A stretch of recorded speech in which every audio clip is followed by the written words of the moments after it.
When you're a professional athlete and you've waited 9 weeks to get back in action, you are chomping at the bit, and that's exactly what the drivers in the IMSA Prototype Challenge Championship are doing right now. They cannot wait to attack one of the most challenging racetracks in North America, one of the most challenging racetracks they'll face all season long. It's round 3 of the IMSA Prototype Challenge Championship from the Mid-Ohio Sports Car Course.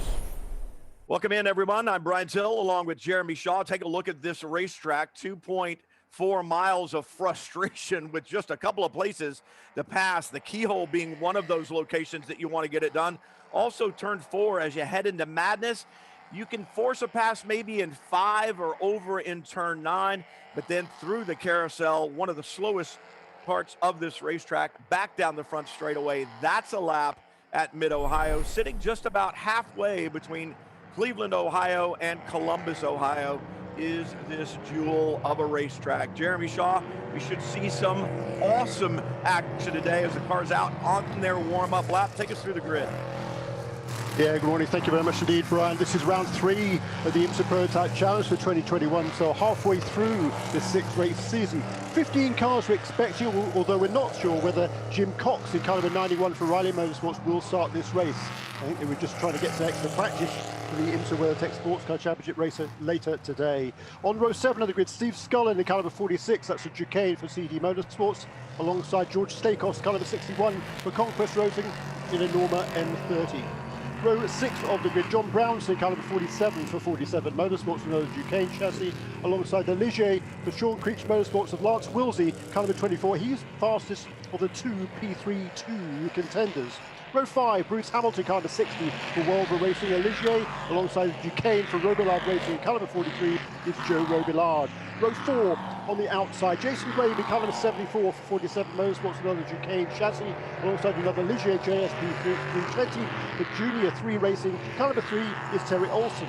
Row 3, Antoine Cameau making his debut this weekend from Canada in Caliber 34 for Conquest Racing, JMF Motorsports, another Duquesne, and a Ligier for Performance Tech Motorsports, Dan Goldberg in Caliber 6.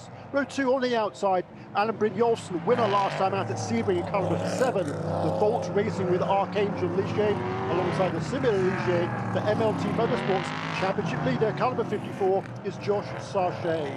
Onto the front row of the grid, well, it's all Duquesne D08 chassis on the outside for JDC Motorsports in Caliber 40. With Keith Grant on the pole position again, as it has been for every race this season. For Mueller Motorsports America in Caliber 21 from Germany is Moritz Kranz. Kranz really, with that Mueller Motorsports number 21, has been spectacular in qualifying.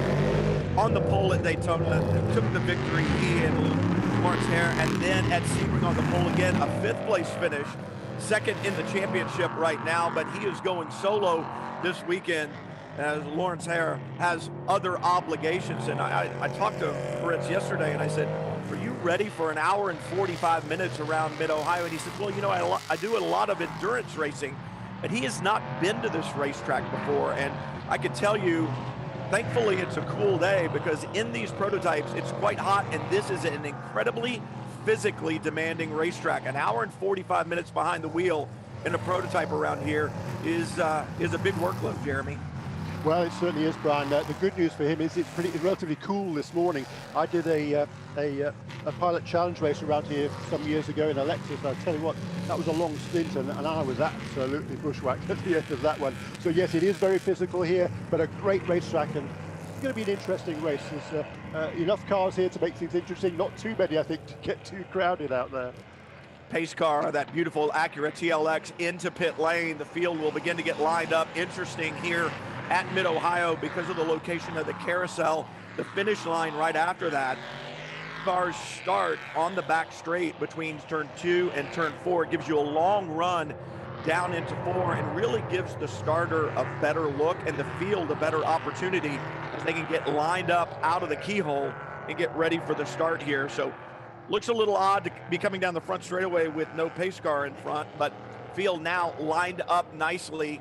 Krantz in that white and blue number 21. Keith Grant alongside in the bright yellow 40.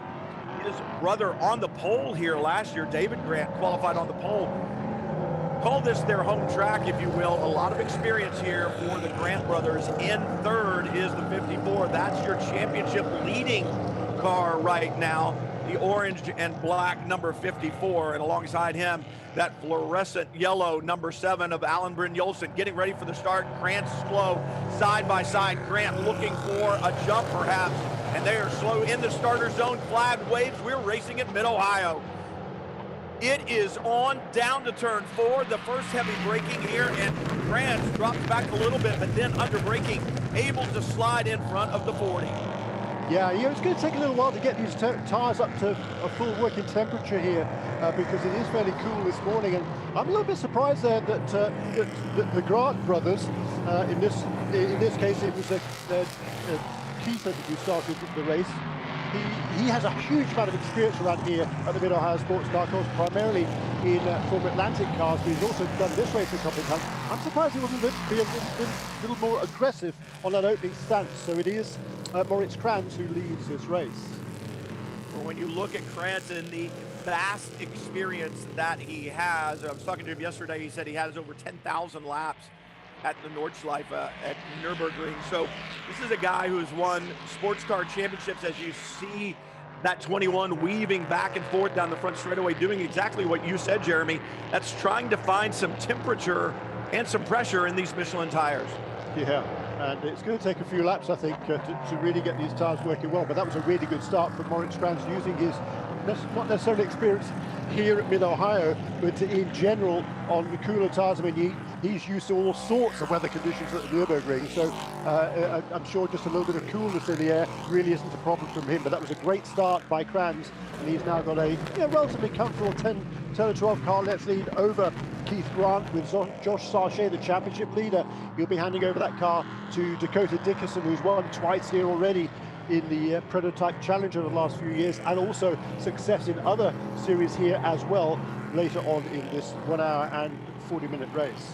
Well, and I'll tell you who got the great start, and that's the number 6 of Dan Goldberg, who's picked up a couple of positions. Alan Brynjolfsson in that bright yellow number 7 has dropped back to 6th after lining up in 4th. Antoine Canu there with Conquest Motorsports, now up to 5th, but Goldberg having a great run early in the number 6. Dan Goldberg also running in the IMSA WeatherTech Sports Car Championship race later this afternoon, so he's gotten double the amount of track time practicing in both the WeatherTech series sessions as well as the Prototype Challenge sessions. Yeah, indeed, and track time is so important for anybody, and I was a little bit surprised that Moritz Kranz didn't elect to do the same sort of thing, because he's doing an awful lot of racing in all sorts of series all the way around the world, it seems, these days. But some good battling here. Antoine Camo there is an interesting story. He's driving at number 34 car for JMF Motorsports and Conquest Racing. This is his debut in the IMSA Prototype Challenge, but he's got last year he ran the Indy Pro 2000 Championship, part of the Road to Indy, the open wheel series that lead towards the NTT IndyCar series, and he did pretty well. I mean, he's a gentleman driver. He's not a professional driver. He's a stock trader by profession. He just does this for fun, but he's pretty darn good, and he's got a lot of experience previously in sports cars in the Radical Championship, and so hopping into this chicane for the first time for him. He's only done one test at Putnam Park a couple of weeks ago. No testing here at Mid-Ohio before he hopped into the car on Friday for practice. So he's done a really good job in holding down the 5th position at the moment in car number 34. When I spoke to his team owner, Eric Bachelard, whom I used to race with yesterday, he said, I think we can do better than that, and I expect a little bit more in the race. That's what you're seeing. And what you're also seeing is Keith Grant. I've got to admit, Jeremy, I expected Moritz Kranz to pull away here in the early going. He's got a lot of experience in sports cars, but Grant not letting Kranz get away at all, and in fact tried to slide the nose underneath him there in the keyhole, and Grant's really under pressure from Grant as they head down the back straightaway into 4. Yeah, but Grant is so experienced around here, and he a lot of success. He's won the Masters Championship in this Prototype Challenge before. A lot of wins in Formula Atlantic open wheel cars around here. So he knows he's got a good car. He knows that he and his brother David are both fast, and he feels he can take this race to Moritz Kranz. Even though Moritz Kranz is going to be driving solo in this race, the only driver among the 14 cars that started, because Jim Cox did not start this race, and Moritz Kranz the only one who'll be driving solo. So when he comes in for his pit stop, he will go out again and he'll drive to the end of the race. All of the other teams, when they come in for their pit stop, will be changing drivers. Duquesne chassis first and second. It's Ligier running third in the hands of Josh Sargent in the 54. They are the championship leaders, and if you're Sargent or his teammate Dakota Dickerson, you got to be thinking championship. You can't let that cloud everything else. You want to win races. They've got a second, a third. They lead the championship right now, but you're watching this battle going on in front of you, and it's a relatively short season for IMSA Prototype Challenge, Jeremy. So you're running third there. What are you thinking? I mean, you want to win every race, I get it, but really the big trophy is at the end of the season. Yeah, and there's only 10 points separating Dakota Dickerson and Josh Sargent, who lead the championship, from Moritz Kranz, who is leading this race in second position. And with nowadays 350 points up for grabs for the race winner, rather than 35 as it was before, that's a tiny deficit, equivalent to only 1 point in the old scoring system. So it's super tight between these two, and they both want to win, no question about it. But Dakota Dickerson has a lot more experience around this racetrack than does Josh Sargent. So if Josh can stay close, that's exactly what he needs to do, because he knows that Dakota is quicker than he is, has more experience, and he can really take the fight to Moritz Kranz in the closing stages.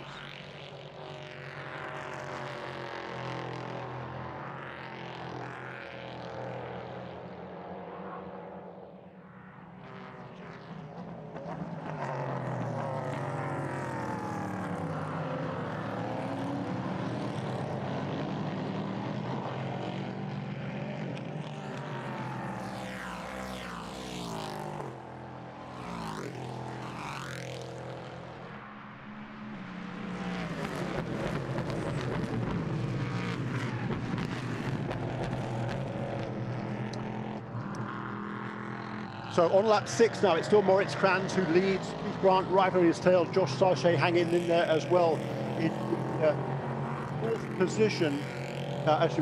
Fourth position on the road right now. I think that was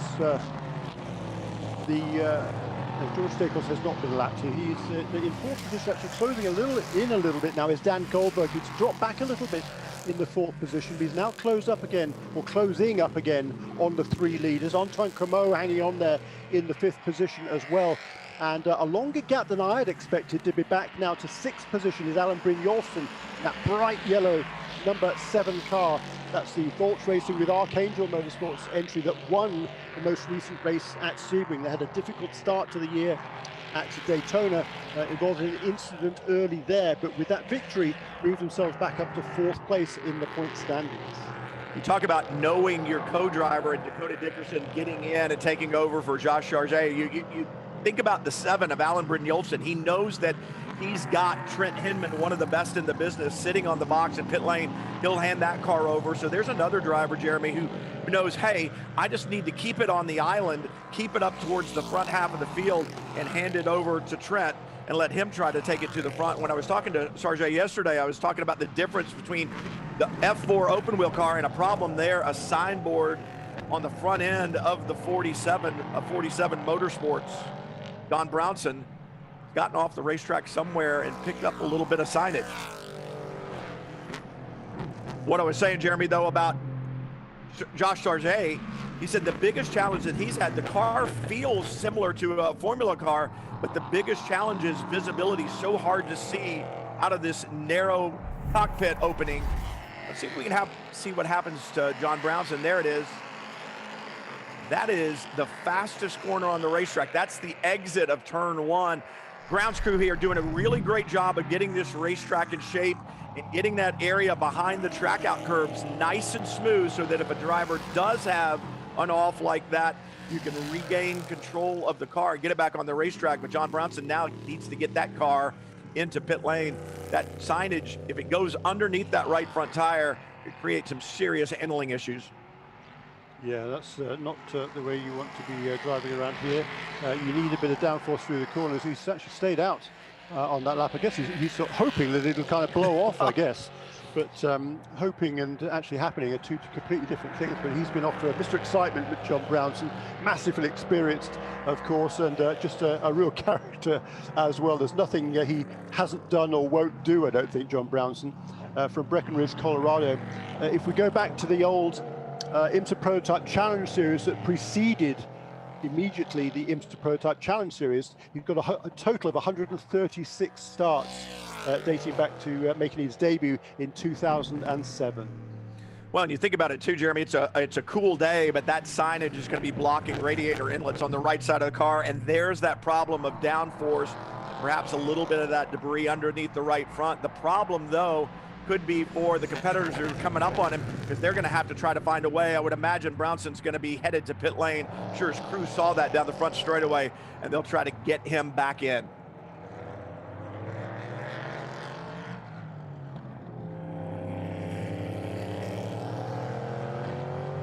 Working through the tighter sections, madness, as they call it here at Mid-Ohio. And a good competition everywhere. The field not as deep as we've necessarily seen it in the past, but still good competition. Scullin in the 46, and right behind that Stakos in the 61. And now Bronson to pit lane. You were saying, hoping that it would come off on its own. Obviously, it's not going to do that. The crew will have to remove it. A very good friend of mine, Terry Earwood, just a great instructor through the Skip Barber organization, and a great Southern gentleman, would always say hope and hospital are on the same page in the dictionary. So I think they did a good job of getting that in, getting that signage off, and they'll get John Bronson back on the track. This will not be the driver change. He hasn't done his drive time yet. Minimum drive time here at Mid-Ohio in Prototype Challenge, 40 minutes. Yeah, so a long time to go yet before we expect any scheduled pit stops, but the battle is still raging on around this 2.25 mile racetrack, and Steve Scullin a little bit further down the field in Carnaby 46. He'll be handing over that car to Scott Huffaker later on, and Scott Huffaker has already got a victory at the 12 Hours of Sebring to his credit, despite the fact he's a spring chicken. Is Scott at the age of just 21. And Steve Scullin, another one of these gentleman drivers. He is a businessman by day, president of corporate operations at Fidelity Investments. That's why you see Fidelity on the side of the car. And as you said, Scott Huffaker, a very talented young driver. And it's one of those deals where I was talking to him about the experience in the P2 car versus the LMP3 car. And he said, although they look very similar, there's a world of difference. The P2 car much stiffer. The P3 car a little more compliant. You get better mechanical grip out of it. It's not nearly as jarring as the LMP2 car. The 54, though, Josh Sargent trying to be jarring in the mirrors of Keith Grant just in front, that bright yellow that's running second. And it's interesting, Duquesne chassis in the hands of Grant, the Ligier chassis in the hands of Sargent just behind. And talking to Dakota Dickerson yesterday, he said the differences in those two chassis in the last couple of years has been very extreme as far as straight line speed goes and mechanical grip. He said he feels like they're much, much closer this year. You know, in years past, Jeremy, on starts and restarts, we would see the Ligier be the strong car on a start and a restart, and it would take a couple of laps for what was then known as a Norma chassis to get up to speed, but they had better straight line speed. While Dakota said he feels like the Duquesne may still have a mile an hour or so down the straightaway. That's been reduced, and now both of them kind of are a weapon to deal with right at the drop of the green, and so we're seeing better competition throughout. Krantz has been able to pull out a little bit from Keith Grant, now just over a second and a half. Sargent continuing to fill the mirrors of Keith Grant, and Dan Goldberg in that red, white, and blue number 6 all over the back of Josh Sargent in the 54.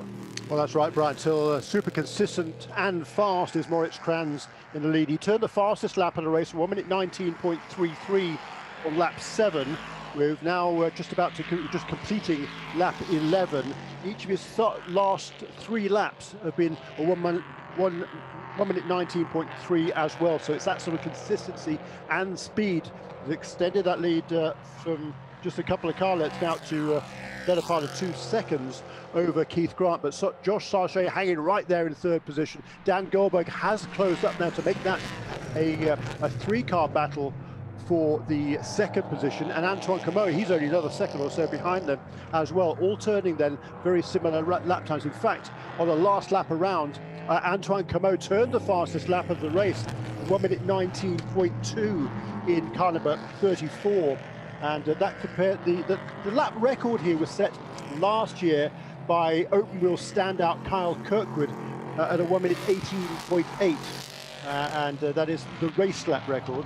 Which was quicker than the qualifying lap record here. So these are really good laps being turned in the early stages of this race. And that was Comeau just trying a little bit too hard at turn 9 and straying a couple of wheels onto the dirt. See how much time that costs him.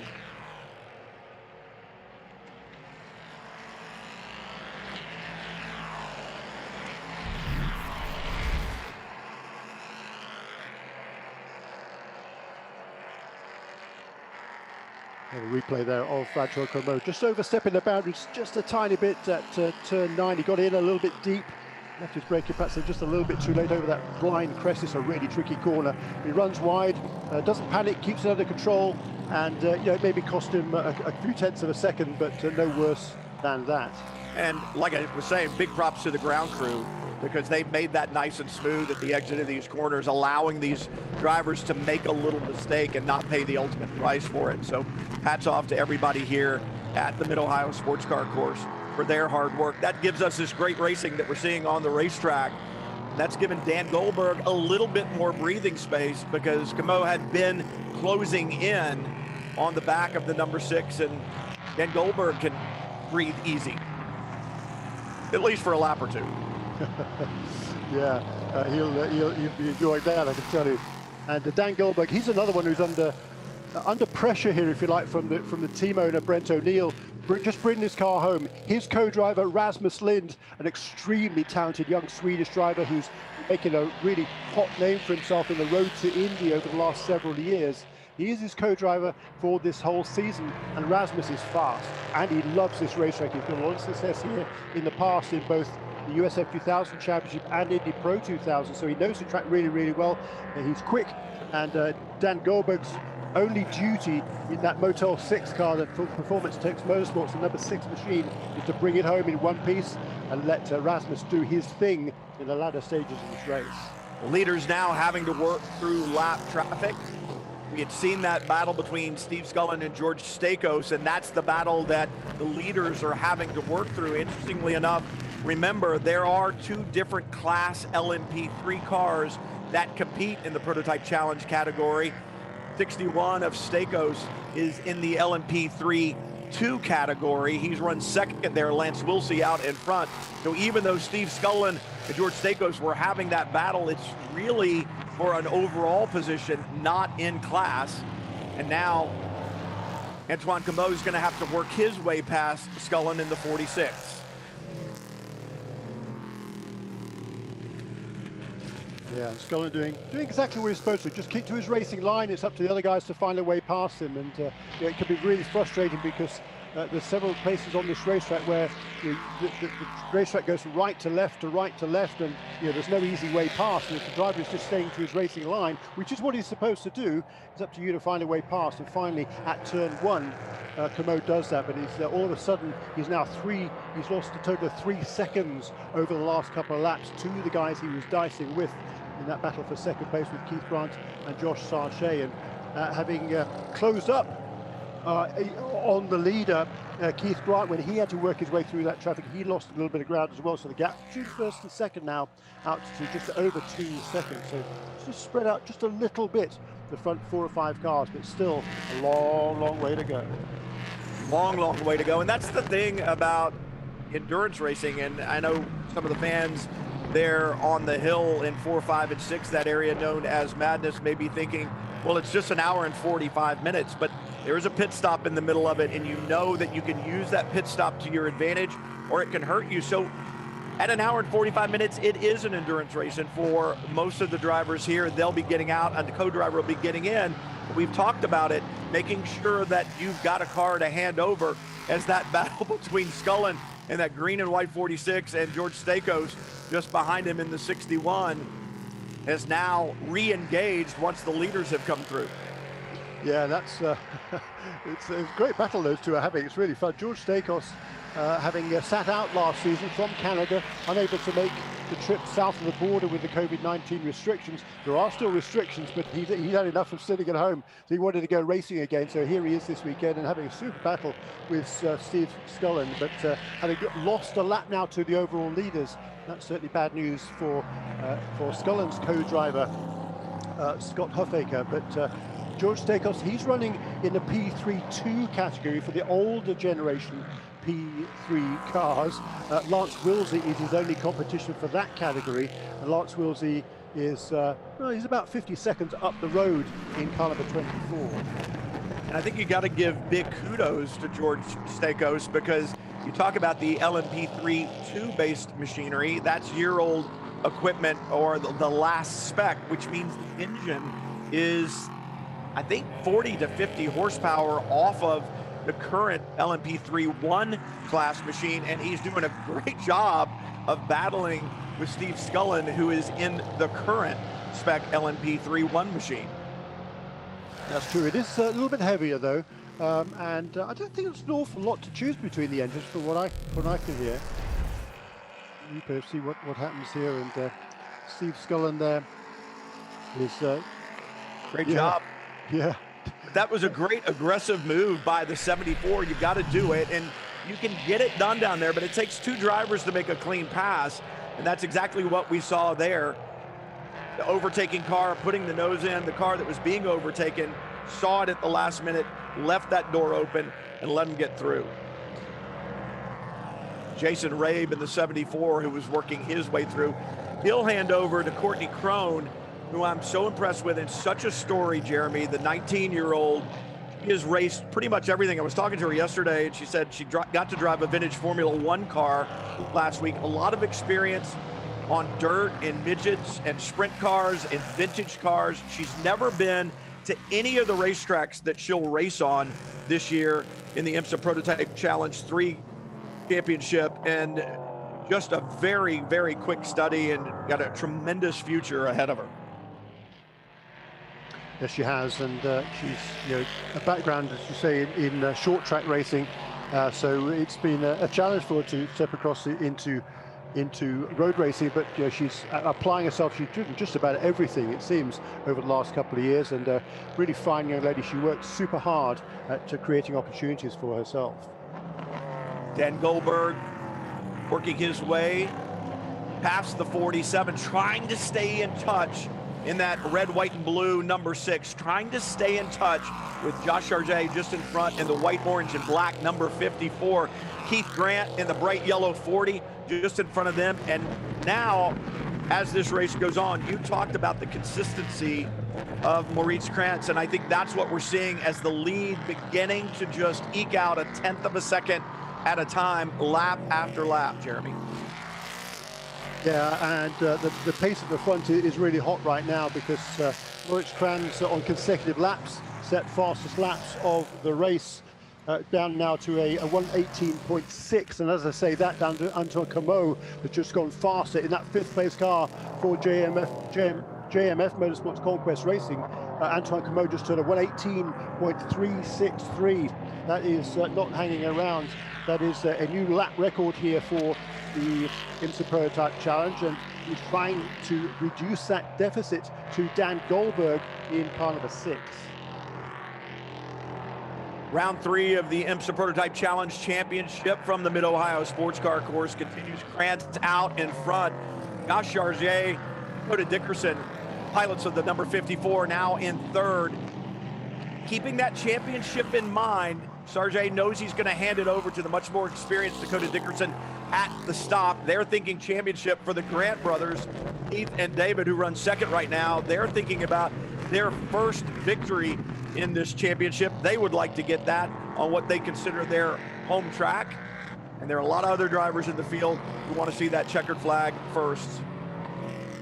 Krantz going solo. And Jeremy, think about it, on the pit stop, does he have an advantage? He knows the racetrack that he's headed back out on after he makes that stop. He knows the condition of it. He knows the balance of the car. He knows all of that. The driver getting into these other machineries, their tires are going to have to come up to temperature, and they're going to have to learn the racetrack as well as a problem for the 74. Yeah, that's Jason Rabe, who's turned that car around. He's got going again, really minimal loss of time there, maybe 3 or 4 or 5 seconds. But that's through the madness section. Just lost over the top of the hill, did he? Yeah. And we've seen a lot of drivers have done that over the years, Brian, have they not? I've never done it there. No, I've done it in multiple other places around the racetrack, but I've not done it there. You were talking about staying on your line earlier for the lap traffic when the leaders go by, and that's exactly what a driver wants you to do. That's exactly what I tried to do when I was racing, was just stay on line and out of the way and let the fast guys go. And that's exactly what Krantz is hoping for, as he will undoubtedly catch more lap traffic throughout this event. But so far, his experience, I think, when you look at the racing that he's done, especially at Nürburgring, and the length of that racetrack and what you've got to do to learn it and know it, he applies those skills to all the North American tracks that he goes to. He's a very quick learner here at Mid-Ohio. This is a very technical racetrack. And for the team as well to get a handle on the setup on this car, when I spoke to him yesterday before qualifying, they weren't happy with it. They had a lot of understeer or a lot of push, meaning no bite on the front end at corner entry and mid-corner. They obviously got that taken care of, and in qualifying, he was very methodical and just quicker each lap, and then late in the session, bam, to the pole. Yeah, very impressive it was, and he's been super impressive this season. Absolutely dominant victory in the opening round of the championship at Daytona on the Raw before the Rolex 24 weekend, and he was super fast at Sebring as well, along with his regular co-driver Lawrence Herr.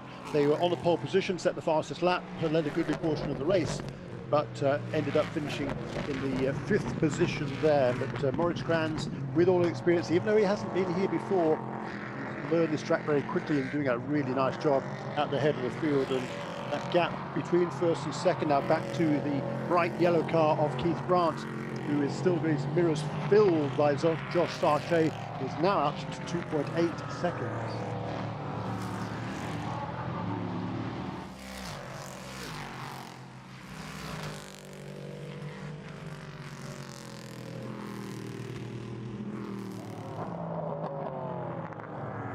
Fastest car on the track though at the moment is still Antoine Comeau. He's not as consistent as the race leaders in that kind of a 34 in the 5th position, as Keith Grant goes across the line to complete lap 21.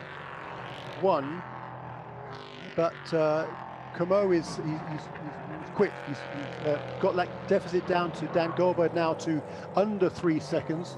Was almost 5 seconds just a couple of laps ago. So Comeau is charging hard up towards the keyhole. Turns that right-handed there. He's onto the fastest part of the straightaway here, and that's the track. Brian, has been repaved. They've got a new section of pavement on that keyhole turn that launches the cars now onto the straight. Absolutely, better grip on both the front end to get the car turned down to the apex there in the keyhole, and these cars with traction control can really dial it back because you've got good grip for that drive down the long straightaway. Bronze and silver drivers only in the IMSA Prototype Challenge Championship. No gold, no platinum, and that means the bronze driver has to qualify the car and start the car. And I don't want to go too far down this rabbit hole of driver ratings, but I know there are a lot of drivers that look at Moritz Krantz rated as a bronze driver out there, and they're thinking, hey, this guy's as good as the silvers that are getting in later. And like I said, that's another rabbit hole altogether. That's something that the FIA does. They grade the drivers, but bronze and silver only in the championship. And I think that's really good. It gives those gentleman drivers, the drivers that make a living doing something other than driving race cars, a great opportunity to come and pair with an up-and-coming silver driver and provide some great racing, some great entertainment for not only those competitors, but for the fans as well. Yeah, agreed. Driver ratings, yeah, I'm not going to go there either. Yeah, no. All I know is what rating I would be. Well, there isn't one, I suppose. Yeah, Eric Bachelart and I were having a long conversation in the paddock yesterday, and we used to race together, and we were both laughing about what our rating would be, and we didn't know if there was anything below iron. We figured that would be rust. That's probably where we were. Eric says he still drives occasionally. He didn't for the longest time. He runs numerous cars in Ferrari Challenge, and he said just a year or so ago he started getting back into cars and testing if they needed something testing, and he said, I have to be honest, my ego has gotten in the way a couple of times, and I've had a couple of offs, and I come in and I feel so bad because I've spun somebody's car or I've driven it off the racetrack. And he just laughed and said, you know, I guess you just can't take the drive out of us, even if we're older drivers now. It was great to catch up with him when we raced together in the Indy Light Series and IndyCar. I saw a lot of the rear wing of Eric Bachelart, so it was good to be able to actually sit and talk with him yesterday. Yeah, cool guy, isn't he? And he's a great story himself. He kind of left home. His parents didn't want him racing, so he kind of left home and went to live with his uncle in order to start racing in Formula Fords back in Belgium back in the day. And he's made a really good career for himself over here as a driver, as you say, Indy Lights Champions race in Indianapolis as well. And now since forming this Conquest Racing team, they've got fingers in so many pies, running cars in all sorts of different championships. They run I think a dozen cars in the Ferrari Challenge Series, quite remarkable to me. And they're also running in a Mercedes in the GT4 car as well. But it's this LMP3 car that they're concentrating on right now. But yeah, you know, I mean, I've not stopped driving. I've driven some champ car endurance race over the last few years. I'm going to try and do some historic Formula Ford later on as well. It's still hard to give up on Formula Ford cars for me.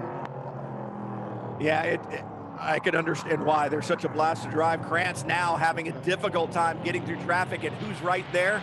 Second place, Keith Grant in that bright yellow 40 has closed in on the rear wing, and it was the lap traffic back through the back portion of the racetrack. I believe it was the number 60 of Hamilton really held Grant's up, and that allowed Keith Grant to close that gap. And that's the give and take that you find around Mid-Ohio. I had said earlier, he's definitely going to catch more lap traffic. He did, and you can tell what happens when you get it back there in Madness and in Thunder Valley. So hard to get by. It allows the competition to jump right back to the rear wing. Yeah, that's right. And not only is Keith Grant right there, but only a couple of seconds back now is Josh Larcher in that third position. Right with him is Dan Goldberg, and only a couple of seconds behind him is still making up that deficit is Antoine Comeau in car number 34 as well. So the top 5 cars separated by only 5 seconds. That was close. That was close. That was the championship leading car of Josh Larcher at 54. He did everything he could, and it was a desperate move, but desperate times call for desperate measures. And Sargent said, I have to go. And I don't know that Hamilton knew that he was there. Down there, a little lockup under brakes, the rear end coming out just a little bit, manages to get through, and Dan Goldberg gets a clean shot through and almost got by Sargent as the 61 now backwards in the keyhole. See that new concrete, the lighter colored pavement down around the red and white apex curbing. That's concrete, and it's got tremendous grip. Used to be asphalt up until just a month or so ago. Crew here deciding that asphalt needed to be repaired, and really the best way to repair it was to insert that concrete patch, and it gives the car such a leap off the corner. Wonder though, and nobody really has had the long runs that like we're going to see in this race, we wonder what it's going to do to tire degradation, because it's got such grip.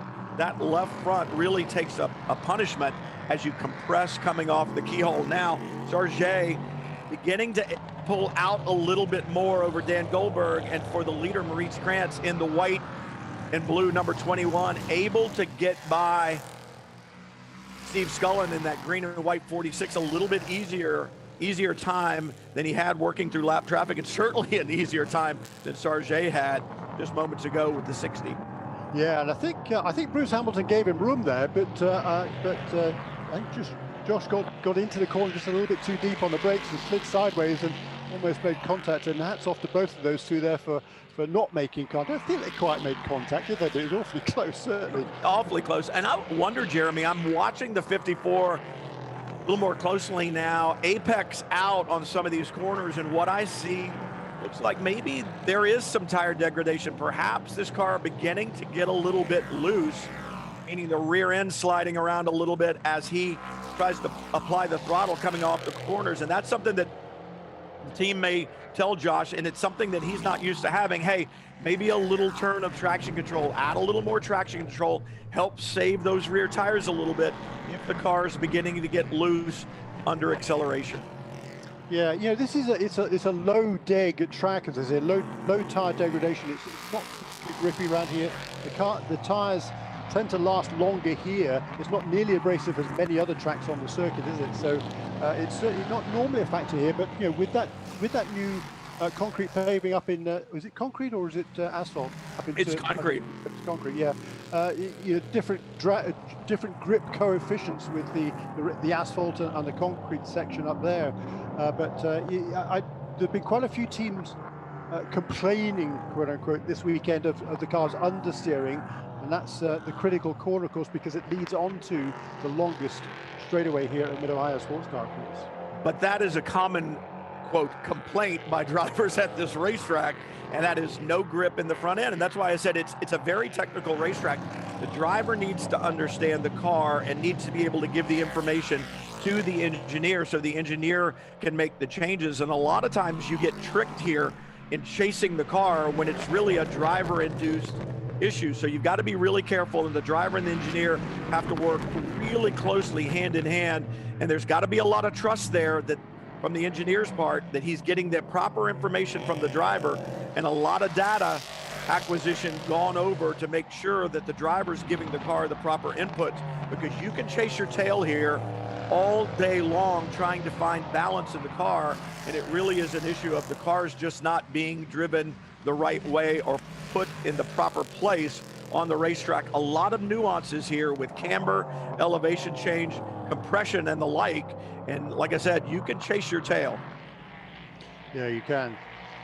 And the sun is breaking through now, isn't it? It was overcast when we started this race. Now the bright shadows as they head underneath the bridge into turn one. So that's going to change the dynamic here in terms of grip as well. This racetrack, Brian, is it's a tricky place to come. It seems like every time you come here, even if the weather conditions are similar, the car feels different. I think that's Bruce Hamilton in the 60, I believe. Off.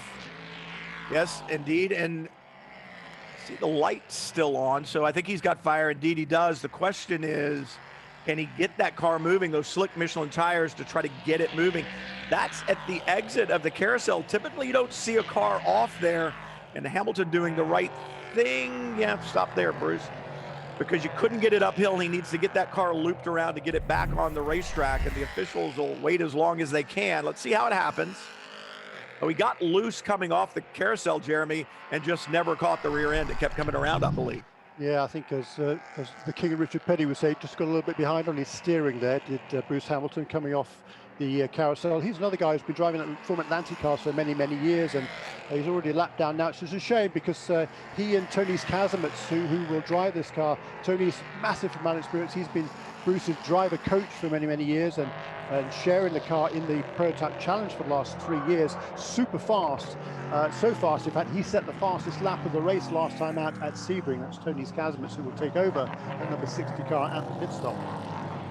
I was talking to Bruce yesterday and the team, and I was like, where's Tony's? And they were like, well, he's at Indy. He's not going to be here in time to do practice.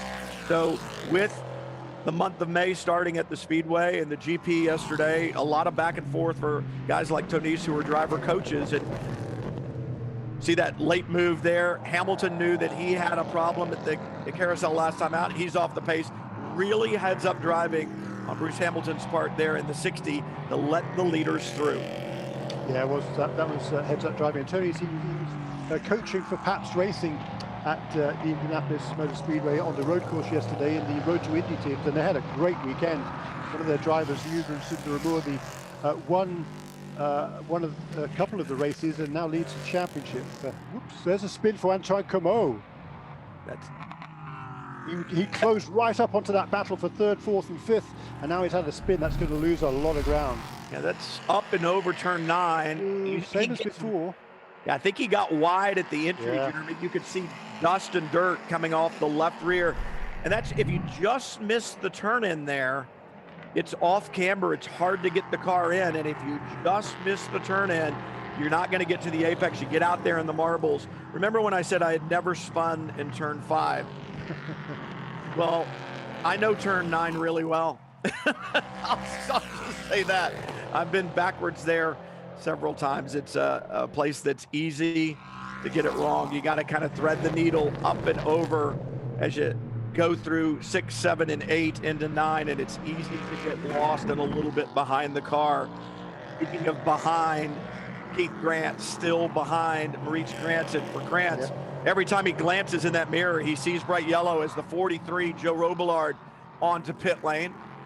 His drive time is done. He'll hand that car over to Stephen McAleer. Impressive young talent. I was talking to Joe yesterday. What a great guy. Loves his race cars. He's a guy, another one of these businessmen racers who just truly loves this. He said, I'm going to do it for as long as I can. It keeps me young. It keeps me in shape. It keeps me focused. And it just keeps me healthy. And he said, you know, I'll do it for as long as I possibly can, handing that car over, the 43 to McAleer. Yeah, so we're interested to see how long the leaders stay out here, because we had a change for third position. Dan Goldberg ends up into third place. He got ahead of Josh Sarchet. I'm not sure whether that was before or after the spin by Antoine Comeau. It's a good point. They had flashed through the shot there, and we saw Comeau with his spin, and they are now well back. So I'm thinking perhaps lap traffic may have had something to do with that as well, Jeremy. We had seen Dan Goldberg really aggressive and working through the lap traffic as Sargé had to force his way through, and Goldberg with the clearer shot. So maybe he used lap traffic to his advantage to get that done. I think really heady move on the part of the 43 to get McAleer in. He'll get in and get out there on fresh Michelin tires. Just over an hour to go. Most of the teams have said we can go up somewhere between an hour and 5 minutes. And for the 43, they're going to probably tell Stephen McAleer, save a little fuel on these first couple of outlaps as you're getting temp and pressure in those Michelin tires, and then we'll turn you loose at the end. You can't wait until the last 5 or 10 minutes of the race to save fuel. If you're going to do it early on, and then let your engineers ascertain whether you can go at the end. And McAleer now really one of the first teams, that 43 team, one of the first teams to put in their faster driver. Yeah, and the kind of what they call in Formula One, the undercut. If you come in to make your pit stop before your rival, it's as we see now, the number 3 car of Terry Olsen coming into pit lane. That's a Junior 3 Motorsports entry, and he's done a really good first stint, running in a solid 7th position here, turning some very, very good lap times. He will hand over that car to Mike Skeen, who is his regular driver coach. Terry Olsen has been driving, he's done the first couple of races this season, but with a different team. And he's also an experienced driver in Radicals. Mike Skeen, massively experienced in all sorts of different cars. Actually was on the pole position for this race here with a different team a couple of years ago. And it'll be Mike Skeen who will take over this car for the final, well, almost exactly an hour of this race. I think Mike Skeen would be a good basketball player too. There's a lot of him to cram into that cockpit of that Duquesne chassis. But yeah, Terry Olsen, what a great job. He finished third in the P3 2 category at Daytona. That was his only prototype challenge race of the season. But as you said, experience in the Radical chassis, a smaller open top prototype that a lot of these drivers have come through. It's got good horsepower, good aerodynamics, and it's a good little training ground for the move into the prototype challenge category. Terry Olsen did just that, and his experience showed today with some great lap times as Skeen now behind the wheel of the 3. Yeah, it's a quick lap time's been turned right now. Moritz Kranz just turned his fastest lap of the race in the lead. He's still less than a second ahead of Keith Brandt, who's hanging right there as they work their way through some traffic as well. Also, though, Antoine Comeau, he's made a mistake, but he's just reset the fastest lap of the race, a 1:18.214 in caliber 34, running in the 6th position. Funny how oftentimes a driver makes a mistake and the next couple of laps are those retribution laps to try to get back what you threw away. And you've got to put that behind you. And you tell young athletes that all the time. It doesn't matter whether they're race car drivers or baseball players or whatever. If you strike out, the next time up, you're not thinking about the strikeout last time. You're thinking about what to do better this time. And for a race car driver, if you're thinking about the corner that you just made a mistake in, guaranteed you're going to make a mistake in the next corner that you get to. You literally and figuratively have to put that behind you and focus forward. The 47 now in.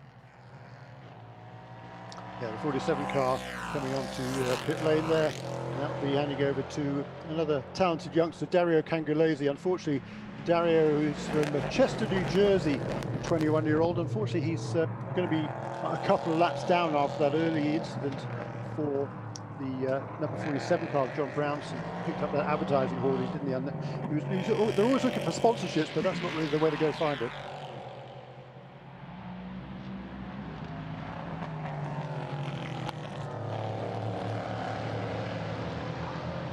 Got two leaders working their way on their 35th lap still to make their pit stops. 58 minutes remaining in this race, so they're certainly good on fuel. It really doesn't matter for Moritz Kranz when he gets out of that car, because he's actually going to bring it in right now. So Kranz onto pit road. Dakota Dickerson taking over the 54. He's looking for 3 wins in a row here at Mid-Ohio in Prototype Challenge competition. Race leader to the marks just in front of the 54, and that balks the 54 getting out of pit lane, the crew having to push him back.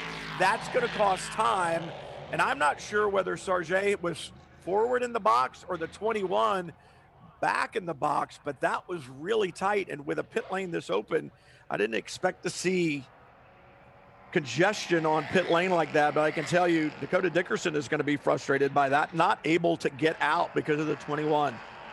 Yeah, that is irritating, isn't it? Think of that from a driver's perspective. You're in, the belts are on, the car drops to the ground, you fired up, you're ready to go, and all of a sudden you can't. There's a minimum pit stop time in these cars for cost reasons. They don't want the team spending massive amounts of money on super fast refueling kits and trick driver change systems. 93 seconds is a minimum time for the car. Whoops, there's a spin there for Alan. Oh, it's not. It's the other similar liveried car. Beg your pardon. That's Dario Cangolesi. It's the 74 of 47 Motorsports. I think that's Jason Rabe behind the wheel. Unless the pit stop had already been done. Behind 2 cars there, you hear the tire noise before we came in there, and it's like there was some lockup, then back around. No harm, no foul. And underway. Keith Grant has taken over the lead from Moritz Kranz on the pit stop. He has not been in yet. Neither has Alan Brynjolfsson in the 7. Antoine Comeau still out. So is Jason Rabe, and Moritz Kranz being shown in 5th on timing and scoring right now. Should cycle back up to the front, just 50 seconds behind Keith Grant. And as you pointed out, it is a minimum 93-second pit stop for Prototype Challenge cars here at Mid-Ohio. That time is started when you go across the timing line at the pit in line, and then stops at the pit out mark on your way out. So it's not 93 seconds in the box, it's 93 seconds on pit lane, but just being, well, 77 seconds now as it scrolls through. It'll be interesting to see. You still want to get this stop done quickly and cleanly so that you can be as close to 93 seconds as you can. And that's what was frustrating for the 54. All these stops are choreographed so that you can be there and be right at the 93 seconds. And when you get held up for 2 or 3 seconds on pit lane, That's hundreds of feet on the racetrack. Yeah, so our race leader Keith Grant then onto the pit lane. He will be handing over that car to his brother David. And both of these two, they raced together in, well, for years and years, mainly in Formula Atlantic cars, but just love this championship. They've switched across to the JDC Motorsports team for this season. This is from Germantown in Tennessee. David is slightly the younger brother, but they're both fast. Yeah, ask them which one's faster when you have them standing side by side, and it's a great discussion. Obviously, having the opportunity to race with your brother is something special for those guys. They thoroughly enjoy it. They showed tremendous speed last year. We talked about David being on the pole here, and really just a couple of mistakes throughout the season kept him off the top step, but showing a lot of skill, a lot of talent. And you talk about the experience in Formula Atlantic, and several of these drivers have that experience. Another open wheel platform that really is similar as far as the balance, the amount of horsepower to grip that you have in one of those cars, able to parlay that experience into good results in Prototype Challenge. So David Grant resumes, and there is Moritz Kranz heading through turn one. He is not yet leading the race because number 34 car has just come onto pit lane now as he completes his 38th lap, and there is Antoine Comeau into that JMF Motorsports Conquest Racing pit. Colin Mullen, another youngster, very talented young driver, is Colin Mullen. He's going to be taking over from Antoine Comeau, and he's from California, is Colin Mullen, but he's a student at OSU. And he is also a brand ambassador, an ambassador for Parkinson's disease. Really talented young man, well-rounded, very clever guy, and he's on a summer break at the moment, so he's living in California, but back here in Ohio. And I'm sure he's got a lot of his student friends here on board to cheer him on this weekend. Well, our problem with the jack there on the 34 is they were trying to get it up in the air, struggling with the right. And now the number 6, Rasmus Lind, has taken over from Dan Goldberg all over the back of the 40 of David Grant. I believe that's the 47 that's in there as well in that battle. Oh, and Grant a little bit loose coming off the corner. That's going to give the drive off the carousel to Lind. Can he get it done? Difficult to do in turn one. He's got the inside line and pulls it off. So now Rasmus Lind past Grant. That's difficult to do in turn one. There is so little deceleration into turn one in one of these high downforce prototypes that you've got to really have the run, and you've got to have the respect and the cooperation of the car that you're going by, because it can get ugly in a hurry there.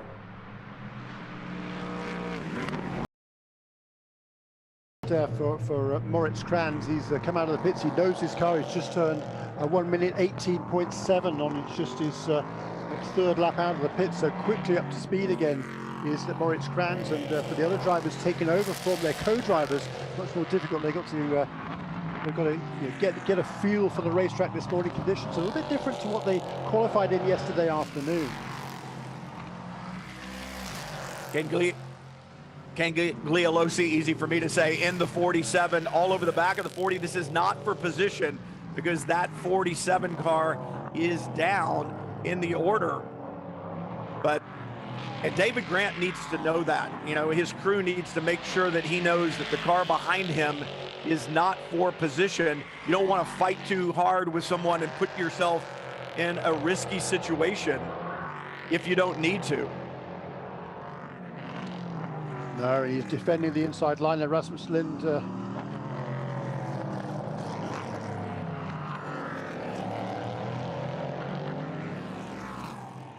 yeah, you would think that that JDC team is going to say, it's okay, that's not for position, let him go. Ken Gliolosi being shown 3 laps down, in fact. So for David Grant, he needs to forget about the red and black car that's behind him. And in fact, if he's quicker, you may be able to use him as a pick if you get to other lap traffic.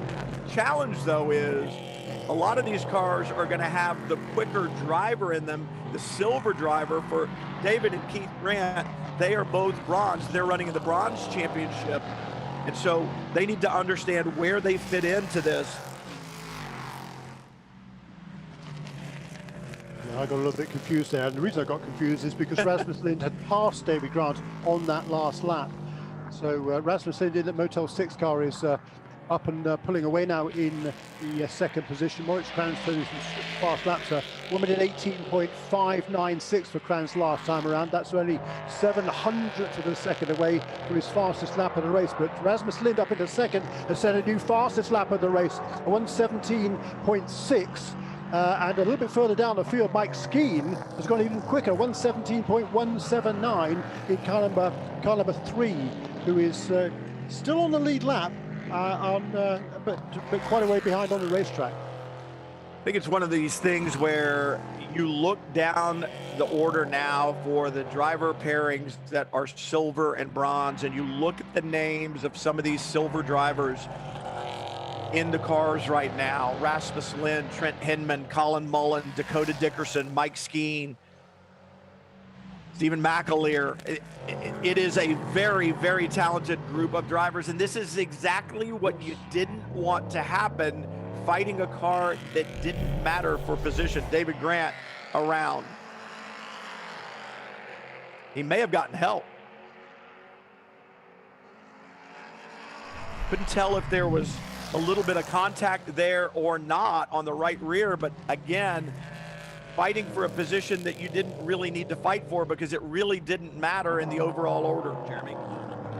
It didn't. I'm just trying to figure out what happened to Dakota Dickerson, who has he had a spin on this lap? Yeah, I'm not sure. He might have got some help there. That's not too I think good. he did.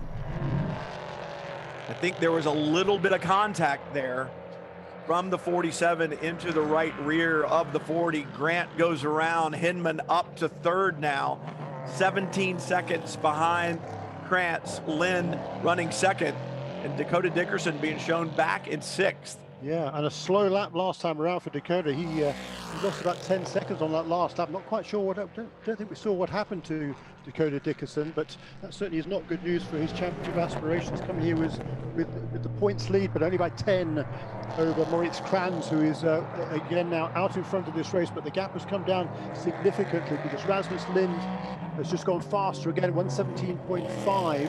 Quite as quick as Mike Skeen. Mike Skeen down in 7th position, but Skeen is a full 52 seconds, excuse me, behind the race leader. But 7 seconds now between Moritz Kranz, who leads, and the second place car Rasmus Lind. That's a Model 6, car number 6. Mike Skeen, the fastest lap so far on the day of 17.179. Lind in second, trying to answer that. Kranz at 18 flat, and 46 minutes to go. So we're just about an hour into this hour and 45-minute IMSA Prototype Challenge Championship event from the Mid-Ohio Sports Car Course. Kranz really has been the story of the weekend. A racetrack he had not seen or driven on before, shows up, struggles with the 21, the Mueller Motorsports entry, but they find the handle. They put it on the pole, 3 straight poles in a row in the 2021 season for that team. And now out in front, Mike Skeen, blazingly quick though, and has such experience on this racetrack, all different types of cars. You talked about it, Jeremy, and really talking to Dakota Dickerson and these young drivers, the Trent Hinmans of the world, Stephen McAleer, they seem to have experience in multiple types of cars, and I think that's beneficial to them. Talking to Courtney Crone in the 74, she said that experience that she has, whether it's on dirt or in the vintage cars that she drives, you're able to learn little things that you can take and apply to another car. And I think that's what we see these up and coming stars like Hinman, McAleer, Dickerson, Skeen. They're able to use that experience that they get in other forms of motorsports and apply it to whatever car they get in. It just makes them better overall. Yeah. And I tell you what, Moritz Kranz has got the message, because his last 2 laps have been his fastest of the race, a 118.0 followed by a 117.9 in the lead of this race in car number 21. But the gap to Rasmus Lind is still coming down. 6 seconds it is now. A couple of tenths quicker on that last lap was the Swede in car number 6, and Trent Hindman is going quicker than both of them in 3rd position in car number 7. He is in the 3rd position now, about 11 seconds behind Rasmus Lind. Skeen flashing the lights there in that predominantly white number 3, trying to get by the 46 there in front.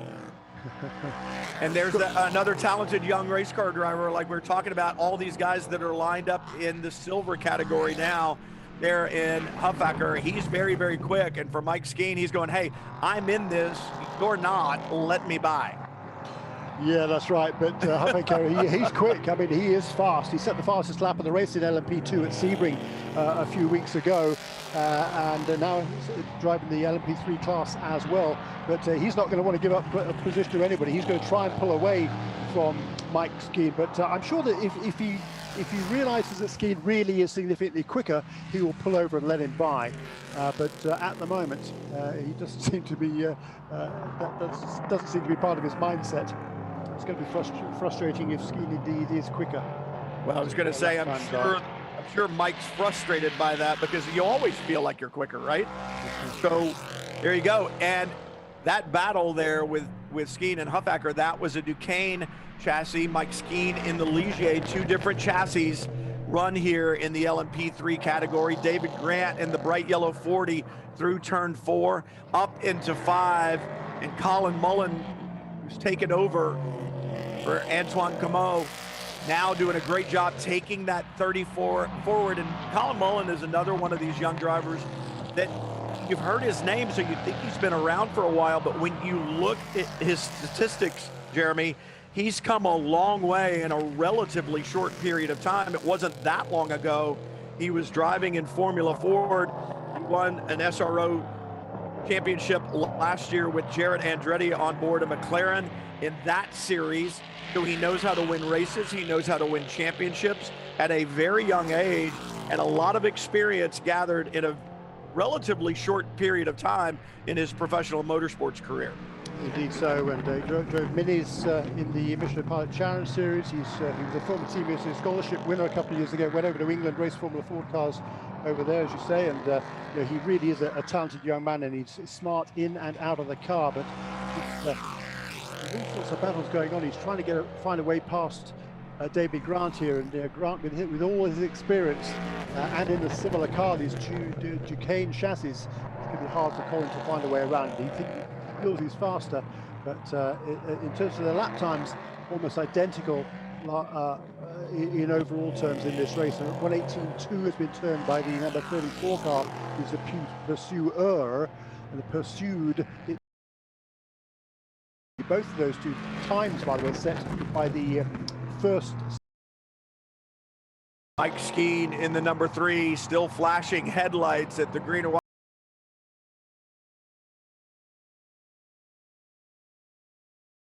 Scott Huffaker having none of that. And again, as a young race car driver, you want to show Dakota Dickerson, who's well down the road in front of them.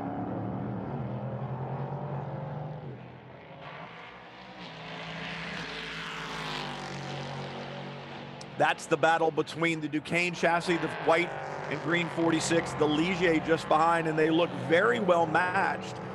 The Ligier, to me, as I've watched it throughout the day, maybe a little bit better with mechanical grip in the slower sections of the racetrack, but I don't see any massive straight line advantage like we saw in years past. And now either the 46 has a problem or they've decided to let him go. Yeah, no, I think the latter.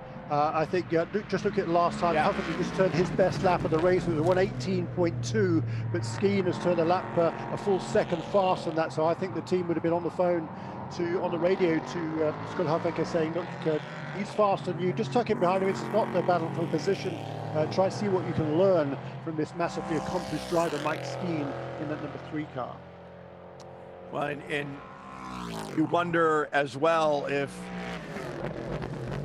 the team principals for JR3 Racing didn't wander down and say, really, guys?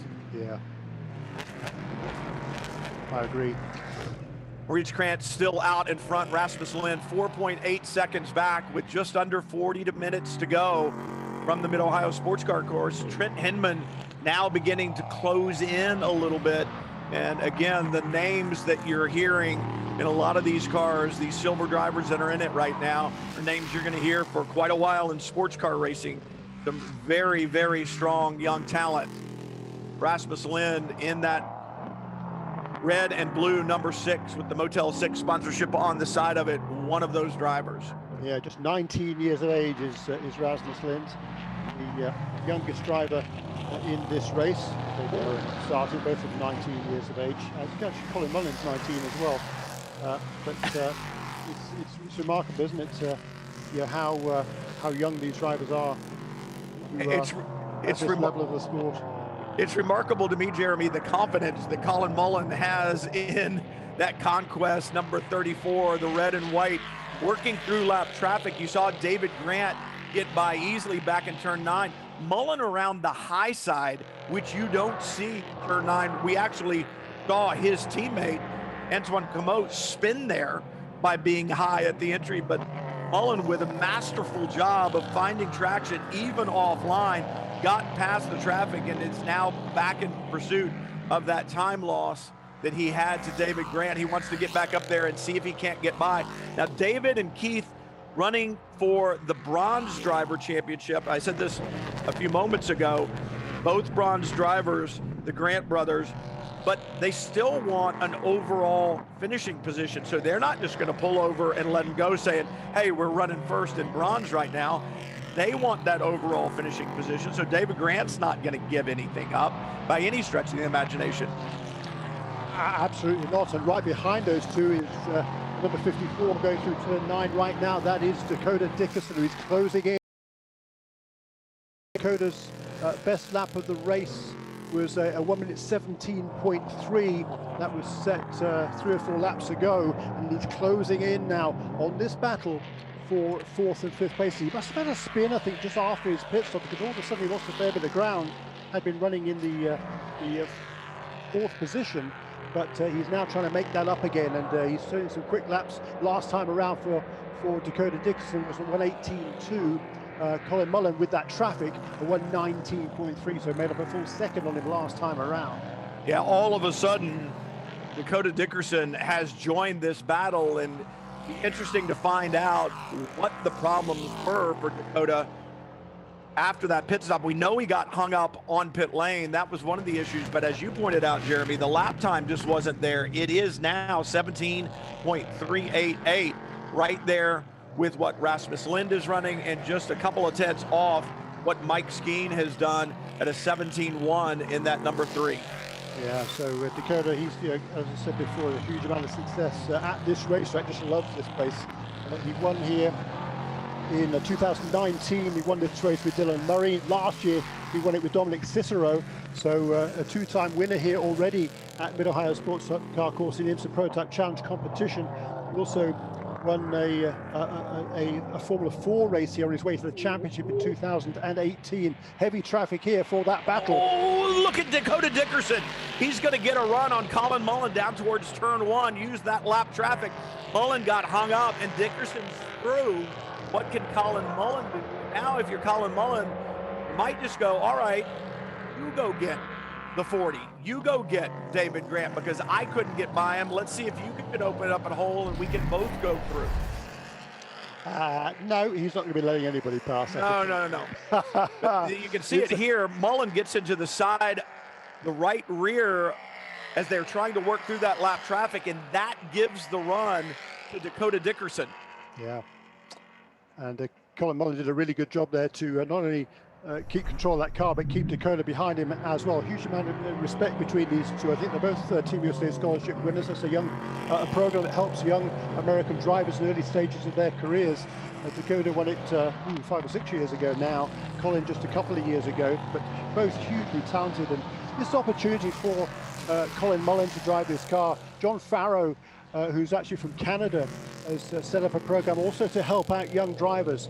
And Colin Mullen is one of those guys, and he is driving this number 34 car, the JMF Motorsports car with Conquest Racing, and is running a very fine 5th place at the moment, with Dakota Dickerson in car number 54 right behind him. Well, and hats off to David Grant, because he's got 2 very talented young drivers right behind him who have put all kinds of pressure on. He did a great job of getting through the lap traffic, and he has not wavered with the pressure, but it's about to get more intense, because now Dakota Dickerson closing in a little bit more each lap, and he is about to be in a position to try to find a way past David Grant. Yeah, and this is a super battle that's going on here amongst these two. In the meantime, by the way, Moritz Kranz is turning a string of very, very consistent laps. The last 4 always been within a couple of tenths of each other, and including his fastest lap of the race. But still, the gap to Rasmus Lind is coming down. It's now 2.2 seconds between first and second, as again we watch this battle, this tremendous battle between Grant, Dickerson and Mullen. And as they went across the line the last time, the gap came down even more, Jeremy. 1.7 seconds to Rasmus Lind beginning to close in. I thought Trent Henman might find a way to get up there as well, but he seems to be not able to match the pace right now that Rasmus Lind has. But down the back straightaway, Krantz into turn 4 in the blue and white 21, and Lind ever so much closer each lap, clawing away a car length here, a car length there, and that's exactly what Dakota Dickerson is trying to do in the keyhole. That orange, blue, and white number 54 trying to catch and get to the rear wing of David Grant and the yellow 40 just in front. Really good stuff here amongst this battle, and I think Colin Mullen, he's pretty content. I mean, he's not running for the championship, missed the first round of the season, so he's just here to gain experience, and he's going to do that from a 2-time winner of this race directly in front of him, and the Grant brothers just ahead of Dakota Dickerson as well, massively experienced here. David Grant just a little bit loose, up and over the top of 9 that time. We'll see if it gives any kind of an advantage at all to Dakota Dickerson. He'll close up under braking into the carousel. That's just the accordion effect, but not close enough to do anything. But the gap now between the leader, Krantz, in the 21, Lind in the 6, just 1.1 second. Rasmus Lind on a charge through 4, closes another car length through 5, down to 6. 32 minutes to go.